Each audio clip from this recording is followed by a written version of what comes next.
From Riverside Health System, this is the Healthy You podcast, where we talk about a range of health-related topics focused on improving your physical and mental health.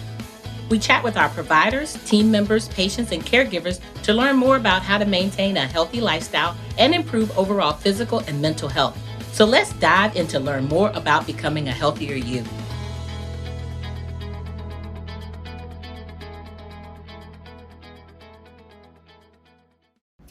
All right. Hello. How are you? I'm good. How are you? I'm doing well. I'm really excited to have you join us for the Healthy You podcast. I have with me today Dr. Alexandra Ward, cardiologist for Riverside Cardiology Specialist and Director of Riverside Women's Heart Center. Welcome. Thank you. Happy to be here. Yes. We're going to be talking a little bit today about women and heart disease, and it's really near and dear to my heart. So first I want to start out with, why did you decide to go into cardiology as a physician? So that is a very long-winded answer I have, so I will be brief.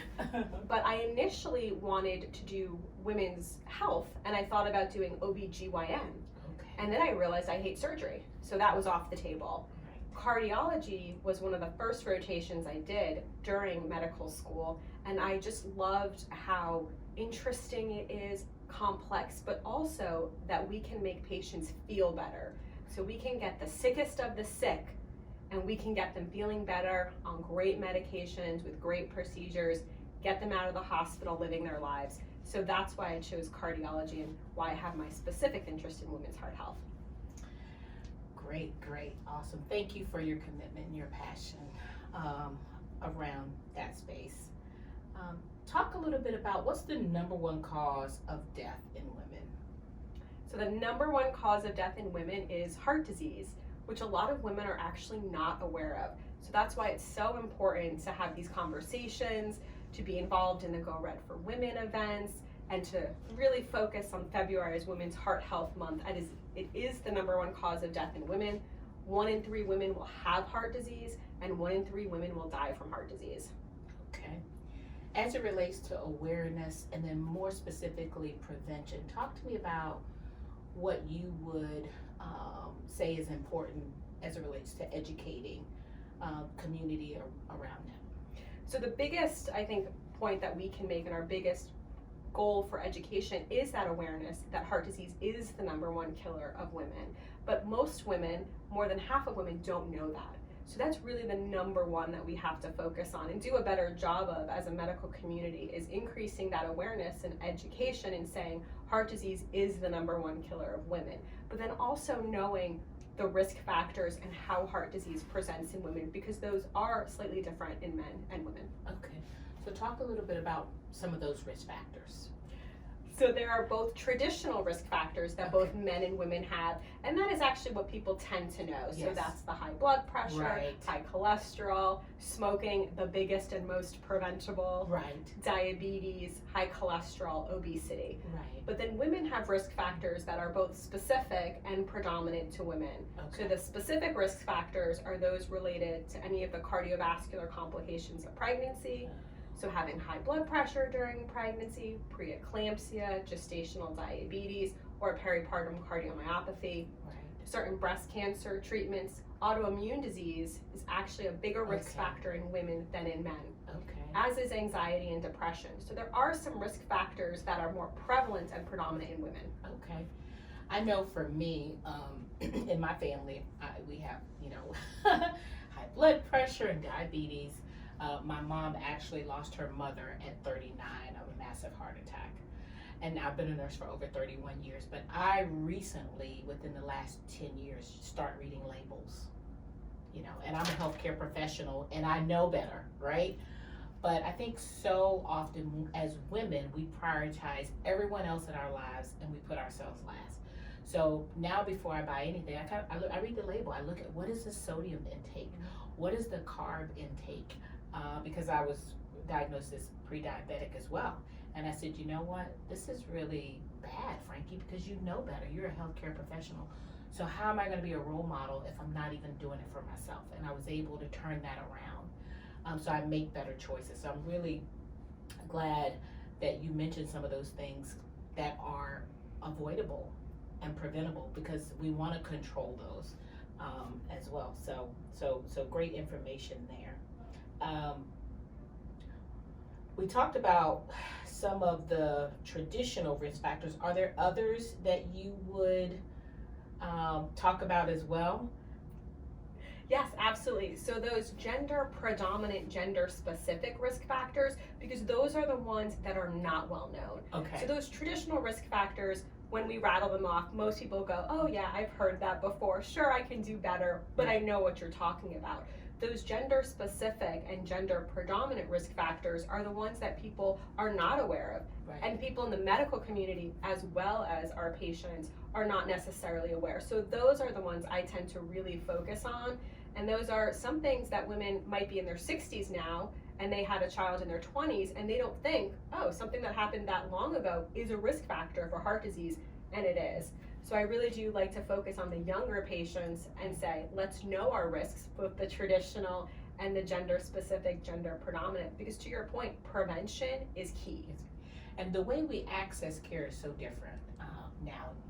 There were stronger connections to your primary care, and your primary care could then navigate you to some of the specialists, whether it be cardiology or endocrinology, and those things have changed somewhat because there's other avenues that you can access primary care and not really have a strong relationship.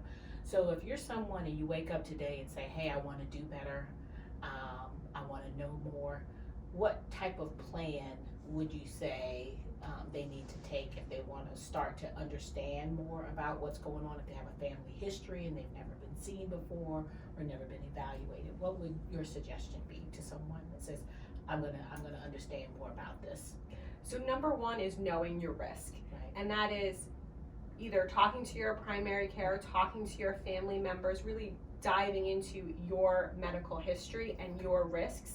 And then knowing your numbers is also so important. So knowing what your blood pressure is, your cholesterol, your A1C, or the measure of your glucose control. So important for not only knowing your risk, but then also knowing those numbers and where you stand. And then also being your best advocate. I always say this, our patients are their best advocates. They know themselves the best.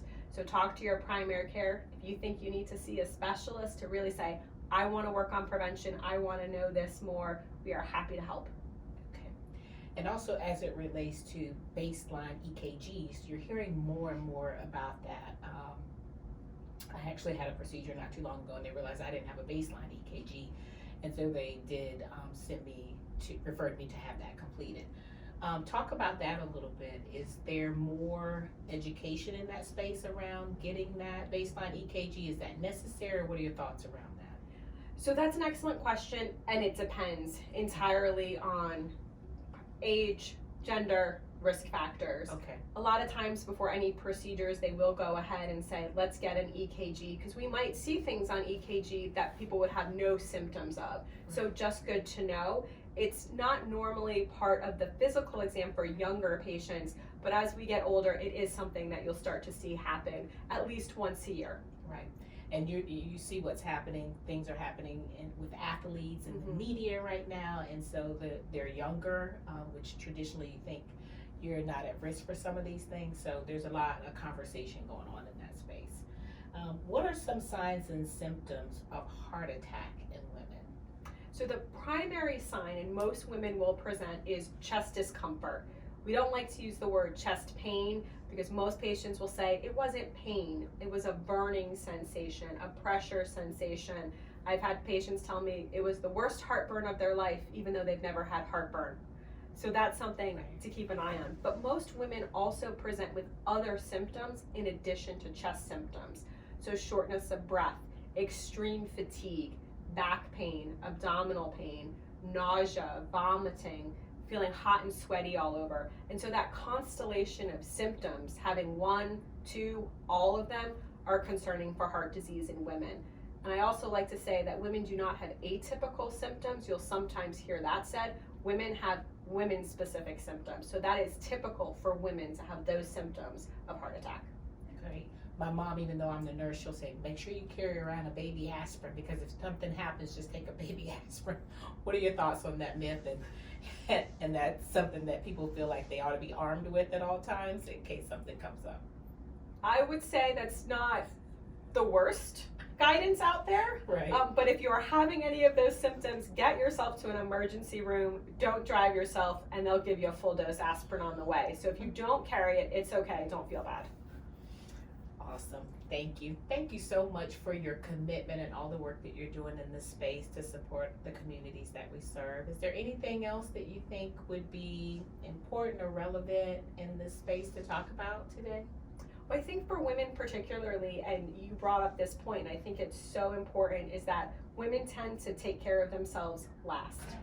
And I always like to say, you can't be taking care of anybody else if you're not taking care of yourself first. So to our women out there, please know your risk, know your numbers, prioritize yourself, both your physical, emotional, and mental health, because all are very important for your health as a person, and really make sure that you are priority number one, because you can't do anything for anyone else if you're not looking after yourself first. Absolutely. Well said.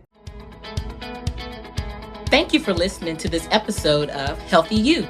We're so glad you were able to join us today and learn more about this topic. If you would like to explore more, go to riversideonline.com.